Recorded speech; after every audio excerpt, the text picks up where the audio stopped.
इस वीडियो में अगस्त काम्ट के सिद्धांतों को देखेंगे। बाकी चीज़ें हमने अन्य वीडियोस में देखी हैं। ये एक डेमो वीडियो भी है जो लोग समाजशास्त्र को एज अ सब्जेक्ट रखना चाहते हैं, वैकल्पिक विषय। सिर्फ 45 दिनों में ये सब्जेक्ट आपको पूरी तरह से कंठस्थ हो जाएगा। आप चाहें तो क्लास में जो मैं बोलूँगा नोट्स बना सकते हैं, या फिर आपको प्रिंटेड नोट्स भी मिल जाएंगी। क्लास में लिखवाने का मकसद हमारा सिर्फ इतना है कि आप कम से कम पढ़ाई के दौरान ही, अर्थात जब हमारा वीडियो देखें लेक्चर के दौरान ही, कम से कम 2 से 3 बार इस टॉपिक को रिवाइज कर लें। तो इस उद्देश्य से इन वीडियोस को थ्योरी ख़त्म होने के बाद आपको लिखवाया भी जाता है। इसके बाद आपको प्रिंटेड नोट्स या पीडीएफ और ये वीडियोस ग्रुप में प्रोवाइड करवाए जाते हैं। समाजशास्त्र की संपूर्ण क्लास के लिए 9453775039 पर व्हाट्सएप करके जुड़ सकते हैं।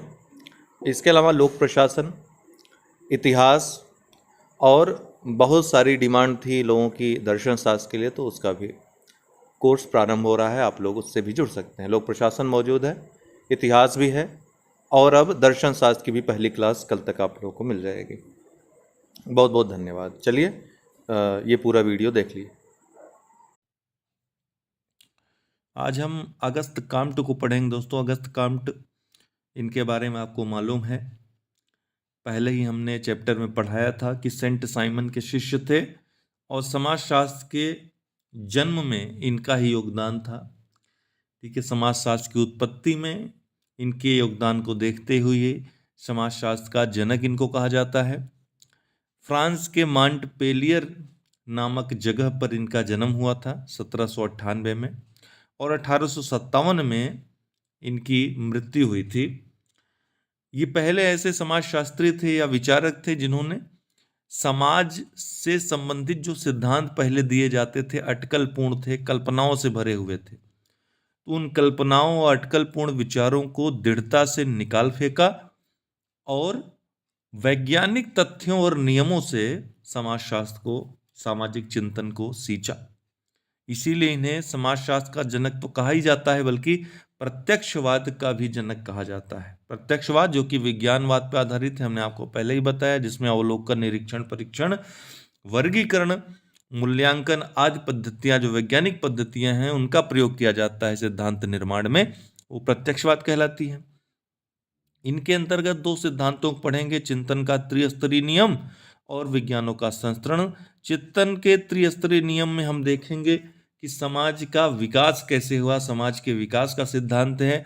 वहीं विज्ञानों के संस्करण के नियम में हम देखेंगे प्राकृतिक विज्ञानों का किस तरह से विकास हुआ। जैसे जैसे मानव का बौद्धिक विकास हुआ, उसी तरह समाज के सोच का या समाज का विकास हुआ कई स्तरों में। उसी तरह बौद्धिक विकास के फलस्वरूप कई स्तरों में विज्ञानों का भी विकास हुआ, प्राकृतिक विज्ञानों का विकास हुआ। प्राकृतिक विज्ञान जैसे गणित हो गया, भौतिक विज्ञान हो गया, रसायन विज्ञान, जीव विज्ञान हो गया। और सबसे अचरज और सबसे महत्वपूर्ण बात है कि अगस्त काम्ट ने समाजशास्त्र को प्राकृतिक विज्ञानों की श्रेणी में रखा है और सबसे ऊपर रखा है। ठीक है, उसके विकास क्रम में सबसे ऊपर रखा और उसको विज्ञानों की रानी कहा है। आइए अब दोनों सिद्धांतों को देख लेते हैं तेजी से। चिंतन का त्रिस्तरीय नियम, एक प्रश्न पक्का है, समझ लीजिए यहां से। ठीक है, 2 प्रश्न सिद्धांतों से, तो 5 प्रश्न में 2 प्रश्न आपको सिद्धांतकारों से ही मिल जाएंगे, है ना। सिद्धांतकार 5 हैं, उनको बढ़िया से पढ़ना है। 2 या 3 प्रश्न, 3 भी पूछता है, ठीक है, 2 भी पूछता है, बहुत कम पूछेगा 2 प्रश्न, मतलब मिनिमम 2 प्रश्न आपके पक्के हैं यहाँ से, और बाकी छिटक बिटक के थोड़ा बहुत इधर उधर पूछ लेता है। लेकिन सिद्धांतों से सबसे ज्यादा प्रश्न आएंगे, आप समझ लो इस चीज को। चिंतन का त्रिस्तरीय नियम दोस्तों, चिंतन के त्रिस्तरीय नियम में अगस्त काम्ट का देखिए मानना था कि समाजशास्त्र सामाजिक घटनाओं का स्वतंत्र अध्ययन करता है, यथार्थ अध्ययन करता है, किंतु इस समाज का विकास कैसे हुआ उसके संदर्भ में उन्होंने चिंतन का त्रिस्तरीय नियम हुआ, मतलब 3 स्तरों में समाज का विकास हुआ है। जैसे जैसे बौद्धिक विकास हुआ समाज का, वैसे वैसे 3 स्तरों में समाज का विकास हुआ। इसे कहीं ना कहीं आप आज के परिप्रेक्ष्य में भी जो आदिम समाज है उससे जोड़ सकते हैं। ये 3 स्तर कौन है? धार्मिक स्तर, तात्विक स्तर और प्रत्यक्षवादी स्तर। कौन कौन है? धार्मिक स्तर, तात्विक स्तर और प्रत्यक्षवादी स्तर। इनमें जो पहला स्तर है दोस्तों, धार्मिक स्तर, धार्मिक स्तर जो है,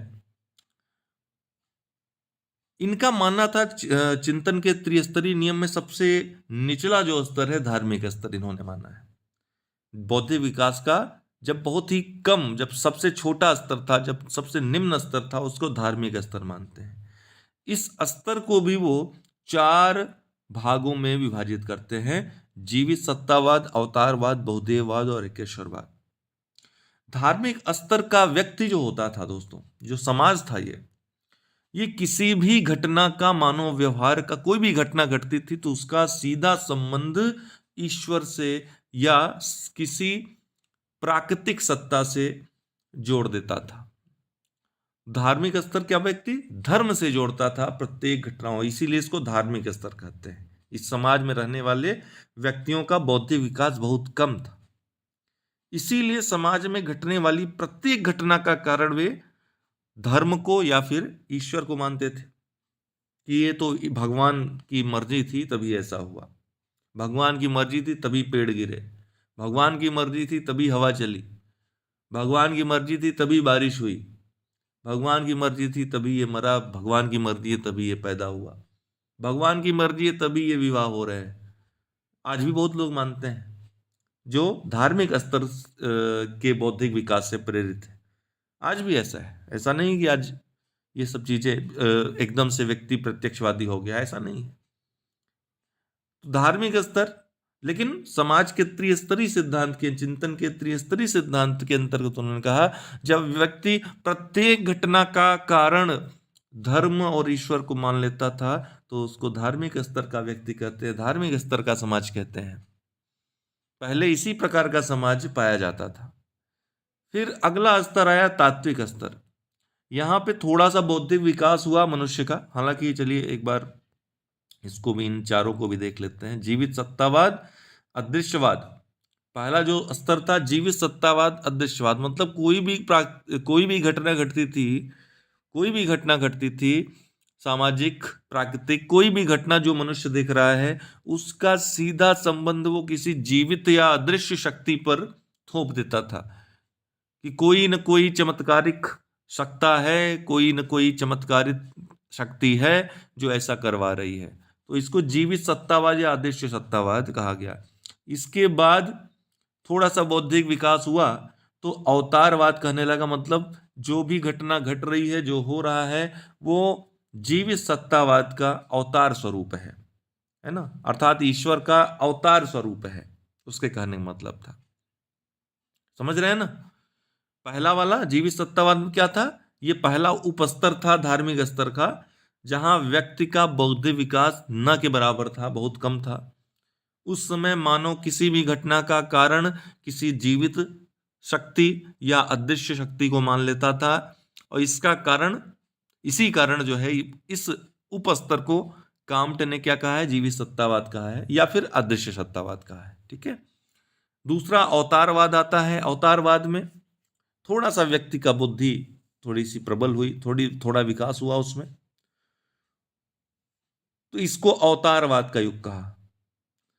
क्यों? क्योंकि इसमें अपने आसपास जो भी घटनाएं देखता था, विभिन्न वस्तुओं को देखता था, पेड़ पौधों को देखता था, चांद सूरज को देखता था, और इनको वो अवतार मानने लगता था। बादल देखता था, आकाश देखता था, सबके अपने अपने भगवान होने लगे, है ना। ये सबसे पहले अवतारवाद आया, उसके बाद बहुदेववाद। अवतारवाद के आधार पर ही बहुदेववाद आ गया। अवतारवाद जीवित सत्ता का अवतार मानने लगे, उसके बाद बहुदेववाद आया। जब अवतार मानने लगे तो सबके अपने अपने देवता होने लगे, कोई सूर्य को मानने लगा, कोई चांद को मानने लगा, कोई बिजली को मानने लगा, है ना, जो गरजती बिजली, कोई जंगल को मानने लगा, कोई पेड़ पौधों को मानने लगा, कोई पत्थर को मानने लगा, कोई पहाड़ को मानने लगा। इस तरीके से बहुदेववाद आया, बहुदेववाद का प्रचलन हुआ। उसके बाद थोड़ा और विकास हुआ और ये धार्मिक स्तर का अंतिम चरण था। धार्मिक स्तर का जो सोच होती है, धार्मिक स्तर का जो चिंतन होता है, उसका जो सबसे उच्च स्तर होता है दोस्तों, वो एकेश्वरवाद होता है। मतलब किसी भी घटना का संबंध किसी एक ईश्वर से जोड़ना, एक ईश्वर को मानना। ठीक, तो इसको क्या कहते हैं? एकेश्वरवाद। और इसमें भी कोई तार्किकता नहीं होती है, सीधे मान लिया जाता है, घटना का संबंध सीधे ईश्वर से या धर्म से जोड़ लिया जाता है। अंतर सिर्फ इतना है कि यहां केवल एक ईश्वर होता है। ठीक है। इसके बाद तात्विक स्तर आता है दोस्तों। इसके बाद तात्विक स्तर आता है जब व्यक्ति का बौद्धिक विकास और अधिक हुआ तो वो थोड़ा सा तर्क वितर्क करने लगा। इस स्तर में धार्मिक स्तर से थोड़ा सा वृद्धि हुई, थोड़ा सा व्यक्ति सोचने लगा कि आखिर क्या कारण है कि ये घटना घटित हुई। बहुत सोचता है, बहुत सोचता है, दिमाग पे बहुत जोर देता है, सीधे नहीं जोड़ता है ईश्वर से संबंध, सीधे धर्म से संबंध नहीं जोड़ता है, बल्कि वो बहुत कारण खोजने का प्रयास करता है। भगवान कैसे पैदा हुए, भगवान कैसे उत्पन्न हुए, भगवान हुए कैसे, है ना? कभी कभी आपके दिमाग में आता होगा, ईश्वर आया तो आया कैसे, ईश्वर है तो है कैसे, वो ऊर्जा है तो है कैसे। लेकिन अंत में आप हार जाते हो, प्रश्न का जवाब नहीं मिल पाता है। और पुनः जब प्रश्न का आपके जवाब नहीं मिल पाता है, सृष्टि का कैसे जन्म हुआ, आखिर पहले कोई चीज बनी तो बनी कैसे, अगर उसको किसी ने बनाया तो बना कैसे, ये सब ऐसे प्रश्न हैं जिसका जवाब नहीं मिलता है। फिर आप धार्मिक स्तर पे आ जाते हो और फिर उस घटना का संबंध ईश्वर से जोड़ देते हो। तो तात्विक स्तर में थोड़ा सा बौद्धिक विकास होता है, व्यक्ति थोड़ा बहुत सोचता है, समझता है, लेकिन चीजों को जो उत्तर है नहीं पहुंच पाता, तो फिर वो ईश्वर को ही मानने लगता है, धर्म को ही मानने लगता है। इसके बाद अगला स्तर और अंतिम स्तर जो आता है, उच्च स्तर, जिसको कहते हैं प्रत्यक्षवादी स्तर। प्रत्यक्षवादी स्तर में अवलोकन, निरीक्षण, परीक्षण, तर्क वितर्क, वर्गीकरण के द्वारा किसी कार्य कारण संबंध कोई स्थापित करके, किसी घटना का कार्य कारण संबंध स्थापित करके उसके मूल कारण तक पहुंचने की बात की जाती है, और इसी को प्रत्यक्षवादी स्तर का समाज कहा जाता है। ठीक है, इसी को प्रत्यक्षवादी स्तर का समाज कहा जाता है। जब व्यक्ति की बुद्धि का विकास और हो गया तो घटनाओं का कार्य कारण संबंध की व्याख्या वो करने लगा, तब वह धर्म की सत्ता को अस्वीकार करने लगा और घटना का मूल कारण, जो मूल कारण है उस घटना का, उसी को मानने लगेगा। ठीक है, मूल अध्ययन करने लगा, यथार्थ अध्ययन करने लगा घटना का। और काम्ट ने इसी को प्रत्यक्षवादी स्तर का समाज कहा है।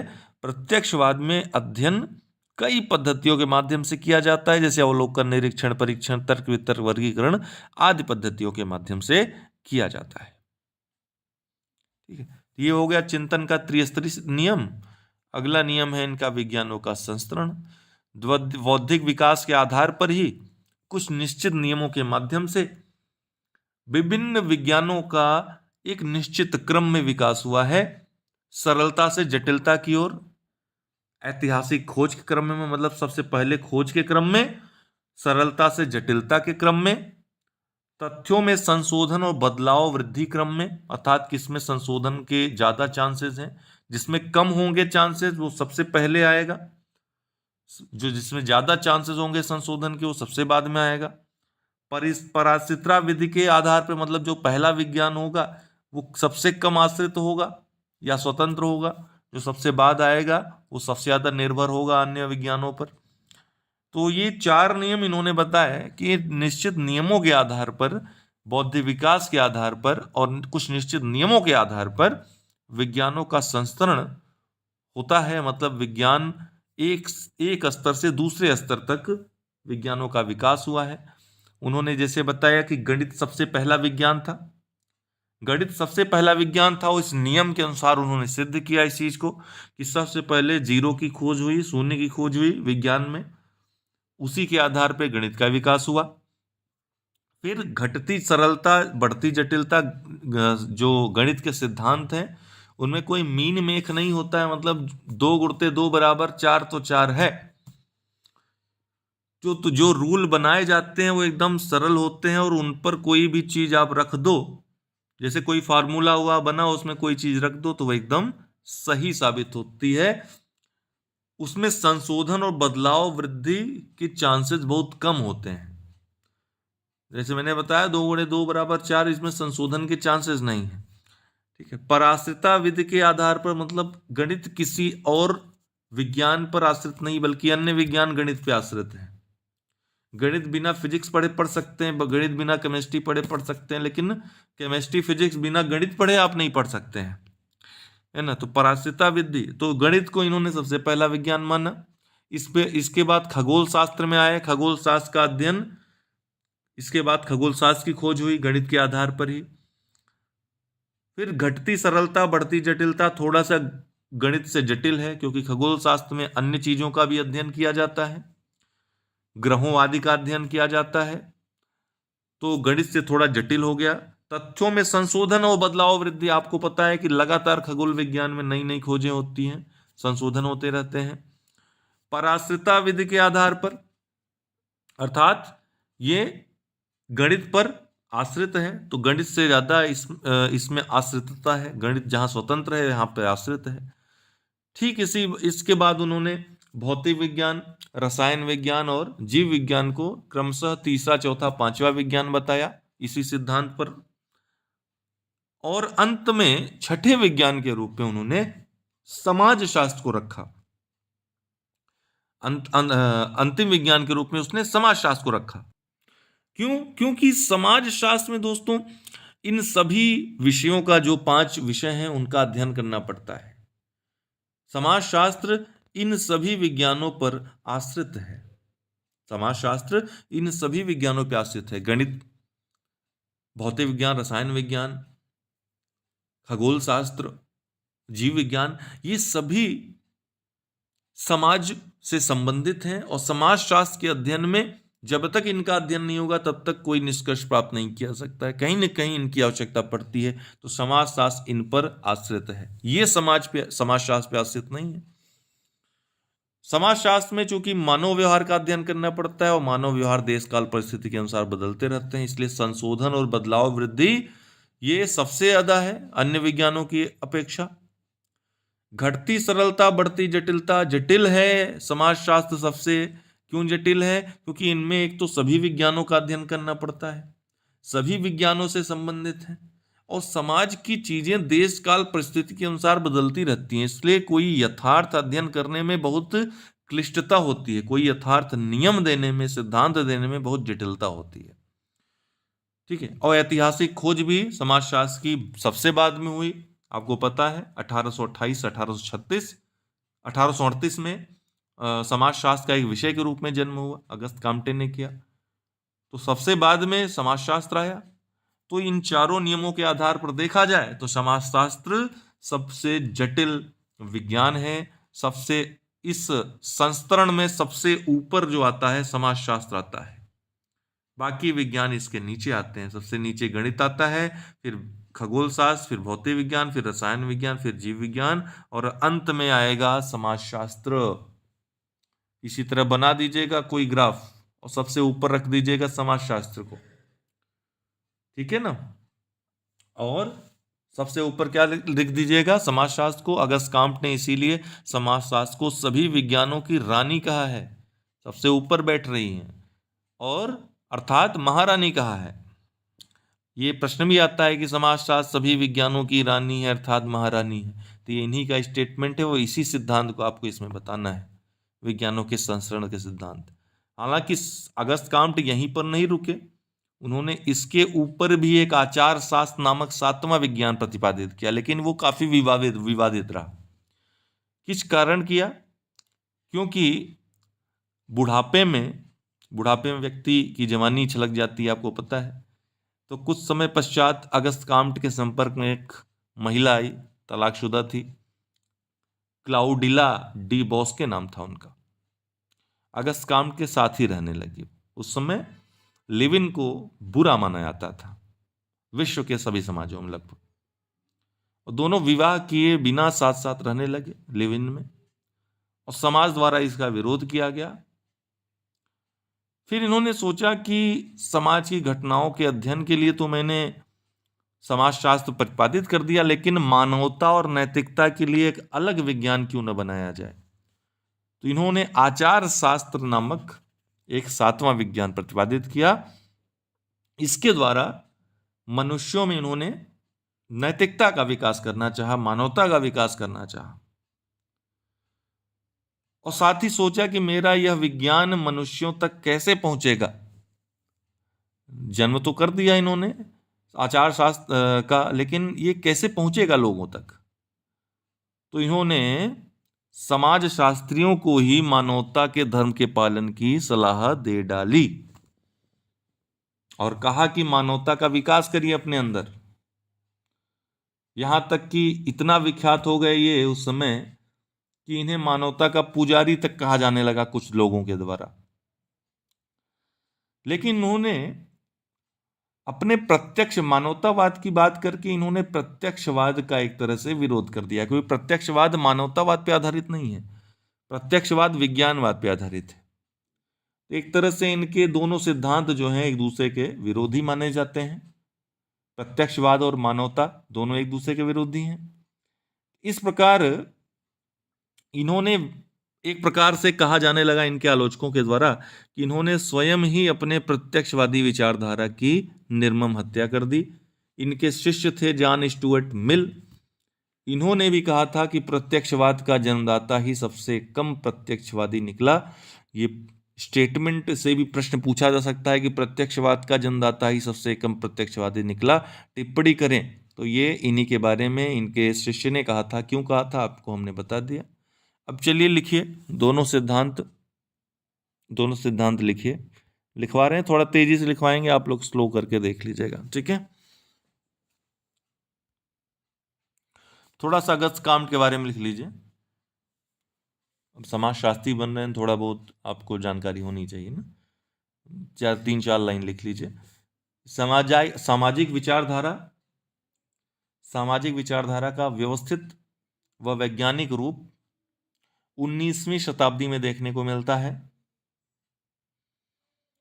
और इसकी प्रथम संगठित नींव का श्रेय फ्रांसीसी दार्शनिक तथा समाजशास्त्री अगस्त काम्ट को ही जाता है। 19वीं शताब्दी के प्रमुख विचारकों में अग्रणी अगस्त काम्ट का जन्म 19 जनवरी 1798 में फ्रांस के माउंट पेलियर नामक स्थान में एक कैथोलिक परिवार में हुआ था। काम्ट ही सर्वप्रथम सामाजिक विचारक थे जिन्होंने सामाजिक घटनाओं के अध्ययन क्षेत्र से कल्पना या अटकल पूर्ण विचारों को दृढ़ता से निकालकर फेंककर उसे वैज्ञानिक तथ्यों से सींचा। अगस्त काम्ट समाजशास्त्र के जनक कहे जाते हैं। लिखिए चिंतन का त्रिस्तरीय नियम। चिंतन का त्रिस्तरीय नियम। अगस्त काम्ट के अनुसार समाजशास्त्र सामाजिक घटनाओं का स्वतंत्र अध्ययन करने वाला विषय है, किंतु इस समाज का विकास कैसे हुआ, इस संदर्भ में काम्ट ने एक सिद्धांत प्रतिपादित किया जिसे चिंतन का त्रिस्तरीय सिद्धांत कहते हैं।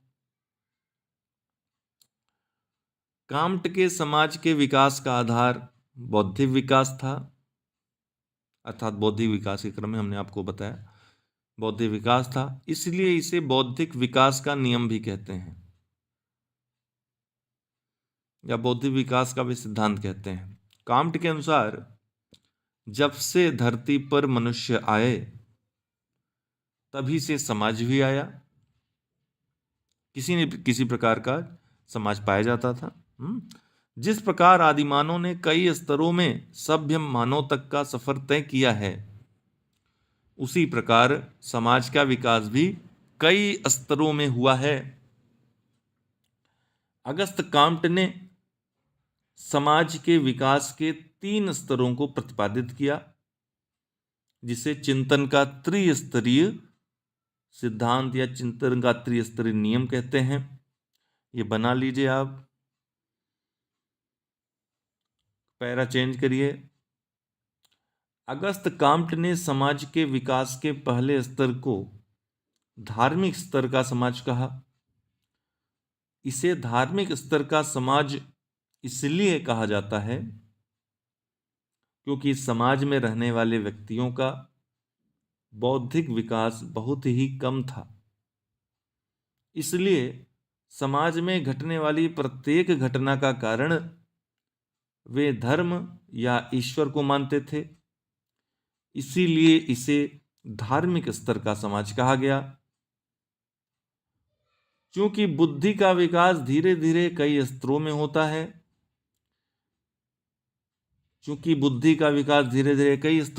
है, इसलिए धार्मिक स्तर के समाज का भी विकास कई उप स्तरों में हुआ।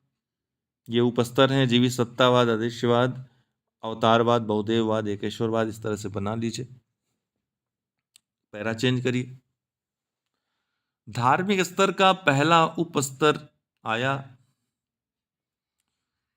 जहां व्यक्ति का बौद्धिक विकास नगण्य था। उस समय मानव किसी भी घटना का कारण जीवित सत्ता या अदृश्य सत्ता को मान लेता था। इसका कारण इस उपस्तर को काम्ट ने इसके कारण ही इस उपस्तर को काम्ट ने जीवित सत्तावाद या अदृश्य सत्तावाद कहा। Para change. जब व्यक्ति की बुद्धि का विकास थोड़ा और अधिक हुआ, उसकी आवश्यकता बढ़ी, तो समाज के विकास का दूसरा उपस्तर आया जिसे अवतारवाद का युग कहा जाता है। जब मानव की बुद्धि का विकास और हुआ तो उसने अपने आसपास अपने से भिन्न वस्तुओं को देखा और उन वस्तुओं को अदृश्य सत्ता का अवतार माना। जैसे सूरज, चांद, पेड़ पौधे, है ना, पत्थर, नदियां, पहाड़। पैरा चेंज करिए। जब मानव की बुद्धि का विकास और अधिक हुआ तो उसमें नैतिकता का विकास हुआ, नैतिक नियमों का विकास हुआ, लोग समूह और परिवार बनाकर रहने लगे। सभी समूहों के लोग अपने अलग अलग देवता बनाकर उनकी पूजा करने लगे। इस तरह अनेक देवताओं का निर्माण हुआ। इसलिए इस उपस्तर को बहुदेववाद कहा जाता है।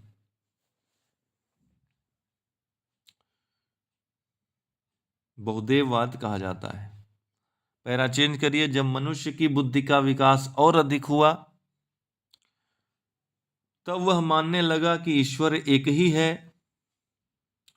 वह ईश्वर ही समाज में घटने वाली घटनाओं का कारण है। इसलिए इस चौथे उपस्तर को एकेश्वरवाद कहा गया। यह धार्मिक स्तर की चरम सीमा थी। क्योंकि व्यक्ति यहां घटने वाली घटनाओं को ईश्वर से जोड़ता था और यही समाज के विकास का पहला स्तर था। पैरा चेंज करिए। तात्विक स्तर। जैसे ही व्यक्ति का बौद्धिक विकास और अधिक हुआ तो वह तर्क वितर्क करने लगा। वह अब किसी घटना का कारण सीधे ईश्वर को नहीं मानता था, परंतु उसकी बुद्धि का विकास इतना नहीं हुआ था कि वह घटना के कार्य कारण को समझ पाए। इसलिए पुनः वह हार करके ईश्वर को ही घटना कारण समझ लेता था। इस दूसरे स्तर को तात्विक स्तर या संक्रमणकालीन स्तर का समाज कहा गया, क्योंकि यहां धर्म और विज्ञान दोनों की विशेषताएं पाई जाती हैं, है ना। थोड़ा सोचता है, तर्क वितर्क करता है, तो ये वैज्ञानिक विशेषता है। लेकिन परिणाम पे न पहुंचने पर पुनः ईश्वर की तरफ मुड़ जाता है, तो इसको क्या कहेंगे? धार्मिक स्तर कहेंगे। तो धार्मिक, धर्म और विज्ञान दोनों की विशेषता इसमें पाई जाती है, इसलिए उसको संक्रमणकालीन स्तर कहते हैं। फिर पैरा चेंज करिए। जब व्यक्ति की बुद्धि का विकास और हो गया तो वह घटनाओं के कार्य कारण संबंधों की व्याख्या करने लगा। कार्य कारण संबंधों की व्याख्या करने लगा। तब वह धर्म की सत्ता को अस्वीकार कर देने लगा और घटना का मूल कारण घटना के कार्य कारण को मानने लगा। जैसे गुरुत्वाकर्षण के सिद्धांत ने जन्म लिया है ना, गुरुत्वाकर्षण का सिद्धांत आया, वर्षा का सिद्धांत आया कि क्यों वर्षा होती है, वर्षा के कारणों की खोज हुई। भूकंप क्यों आता है, उसके प्राकृतिक जो वास्तविक कारण है उसकी खोज हुई। भगवान नहीं कराते भूकंप, है ना। तो कार्य कारण को मानने लगा और वैज्ञानिक अध्ययन करने लगा। इसे ही विज्ञानवाद कहा गया। कांट ने इसे प्रत्यक्षवादी स्तर का समाज कहा। कांट ने इसे प्रत्यक्षवादी स्तर का समाज कहा। प्रत्यक्षवाद में अध्ययन कई पद्धतियों के माध्यम से किया जाता है, जैसे अवलोकन, निरीक्षण, परीक्षण, तर्क वितर्क, वर्गीकरण आदि। पैरा चेंज करिए। कांट के समाज के विकास के तीनों स्तरों को हम एक उदाहरण दे लीजिए, निम्न उदाहरण द्वारा समझ सकते हैं, निम्नलिखित उदाहरण द्वारा समझ सकते हैं। जैसे एक घटना है, सामाजिक घटना, लिख लीजिए उदाहरण। जैसे एक सामाजिक घटना है कि कोई व्यक्ति, अगर मान लीजिए उदाहरण सहित पूछ ले चिंतन का त्रिस्तरीय नियम, तो कोई भी उदाहरण दे लीजिएगा अपने से। मैं एक उदाहरण आपको बता रहा हूं, आप चाहे तो लिख सकते हैं। कि एक सामाजिक घटना है कि कोई व्यक्ति जहर खाकर मर जाता है। इस घटना को जो धार्मिक स्तर का व्यक्ति है वो क्या कहेगा? ईश्वर की इच्छा थी इसीलिए मर गया, सीधे धर्म से जोड़ देगा। तात्विक स्तर का व्यक्ति थोड़ा बहुत सोचेगा, लेकिन उसका बुद्धि का विकास इतना नहीं हुआ है कि वो जहर के बारे में सोच सके, है ना। सीधे ईश्वर को नहीं मानेगा, बल्कि वो सोचेगा ये व्यक्ति मरा तो मरा कैसे। और जब वो कारण नहीं मिलेगा उसको, तो कहेगा कि अलगाव और मिलन ईश्वर के दो नियम है, इसीलिए एक समय पर व्यक्ति धरती पर आता है और फिर ईश्वर उसको बुला लेता है। वहीं प्रत्यक्षवादी स्तर का व्यक्ति घटना की खोज करेगा, गहन अध्ययन करेगा, अवलोकन करेगा, निरीक्षण करेगा, क्योंकि उसका बौद्धिक विकास हो चुका है ना। तो यह व्यक्ति जहर खाकर मर गया अंत में ये पाएगा और वो इसका निष्कर्ष निकालेगा। तो कांट के अनुसार घटना का जो ये स्वतंत्र और यथार्थ अध्ययन कर रहा है, वास्तविक अध्ययन कर रहा है, वास्तविक कारण की खोज कर रहा है, ये कौन कर रहा है? प्रत्यक्षवादी स्तर पर बैठा व्यक्ति कर रहा है। Para change. निष्कर्षतः एक उदाहरण दे लिए, फिर पैरा चेंज करिए। निष्कर्षतः कांट ने कहा कि यदि समाजशास्त्रियों को समाज की घटना का स्वतंत्र अध्ययन करना है तो प्रत्यक्षवादी विचारधारा का पालन करना होगा। इन्होंने अपने चिंतन के त्रिस्तरीय नियम द्वारा प्रत्यक्षवादी विचारधारा को प्रस्तुत किया। अगस्त काम्ट को इसीलिए प्रत्यक्षवाद का जनक कहा जाता है। सामाजिक चिंतन में प्रत्यक्षवाद को लाने वाला यही था सबसे पहले, चिंतन के त्रिस्तरीय नियम के द्वारा। विज्ञानों का संस्करण दूसरा सिद्धांत है, लिख लीजिए, ये भी आपके सिलेबस में है।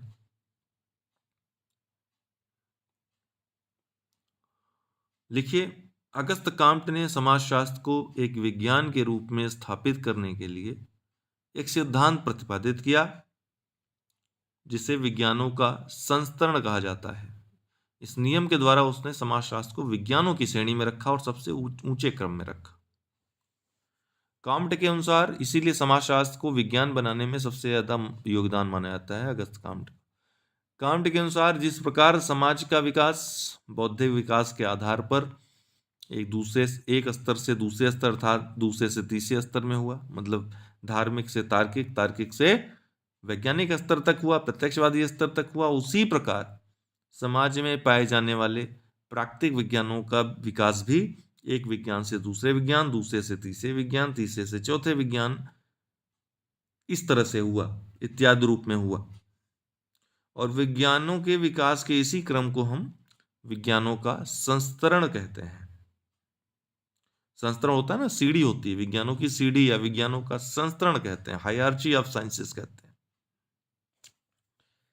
विज्ञानों का विकास बौद्धिक विकास के आधार पर हुआ, किंतु कुछ निश्चित नियमों के माध्यम से हुआ। ये निश्चित नियम कौन है? ये चारों हैं, लिख लीजिए चारों को। पैरा चेंज करिए।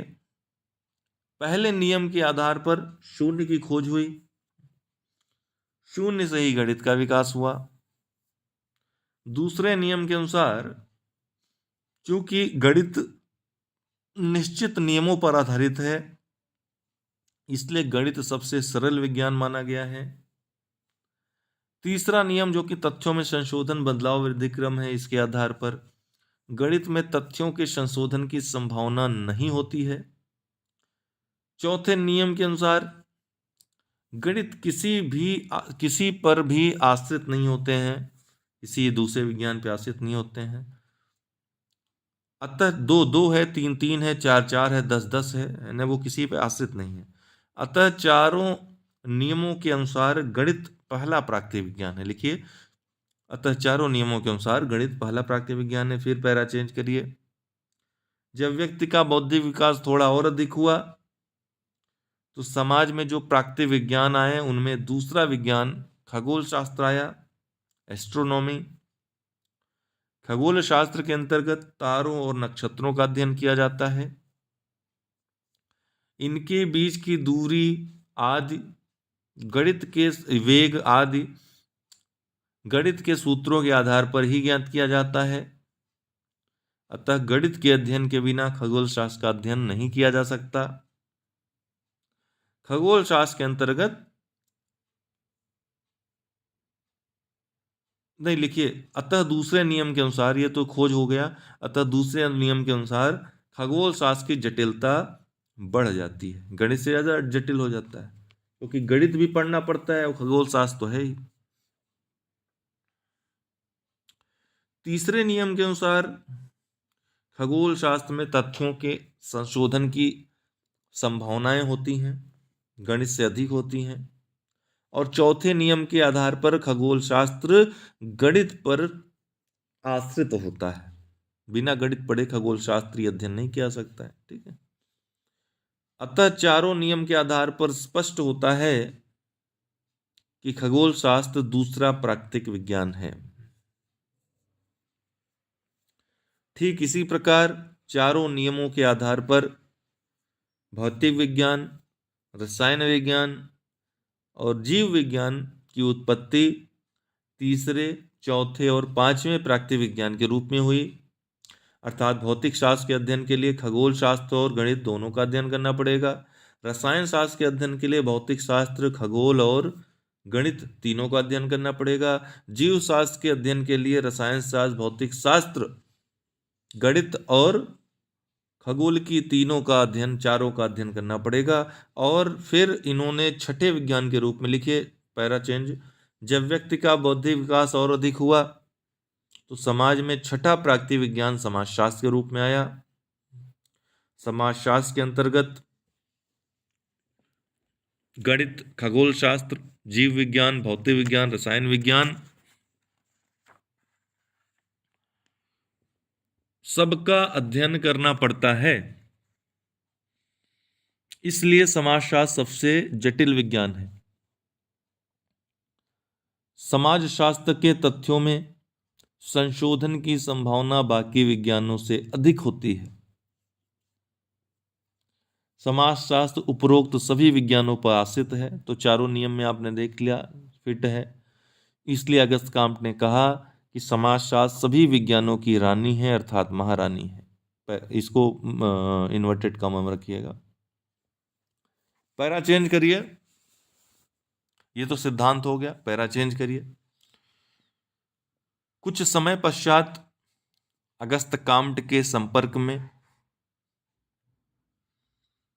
एक क्लाउडिला डी बोस्के नाम की तलाकशुदा महिला आई,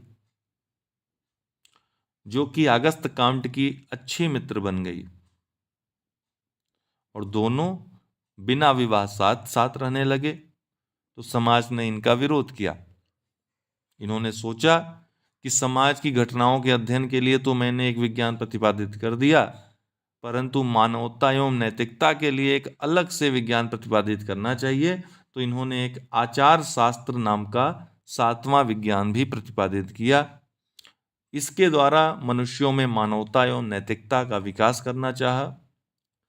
परंतु इन्होंने सोचा कि मेरा यह विज्ञान अर्थात आचार शास्त्र मनुष्यों तक कैसे पहुंचेगा। तो इन्होंने समाजशास्त्रियों को ही मानवता के धर्म के पालन की सलाह दे दी और कहा कि मानवता का विकास करिए।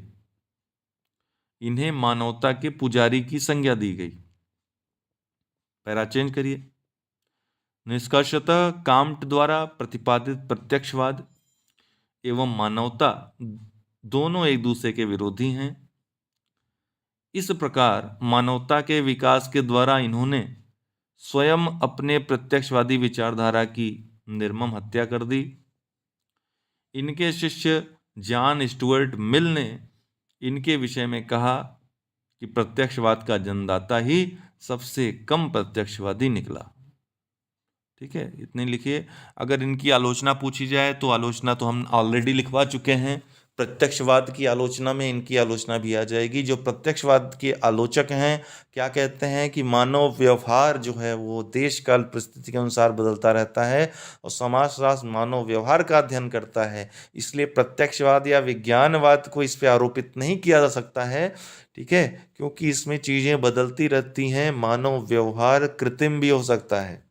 ठीक, ये सारी चीजें जो हमने प्रत्यक्षवाद पहले चैप्टर में लिखवाई थी आलोचना में वो सब आ जाएंगी। ठीक है, अगर आलोचना आ गई। चलिए आज इनका था समाप्त हुआ। कल हर्बर्ट स्पेंसर को पढ़ेंगे, थोड़ा सा है उनका भी। जो सिद्धांतकार उनको पढ़ लेंगे तो एक कॉन्फिडेंस आ जाएगा कि अब हम हमारे जो है 5 में से 3-4 प्रश्न आराम से इजीली हो जाएंगे। ठीक है।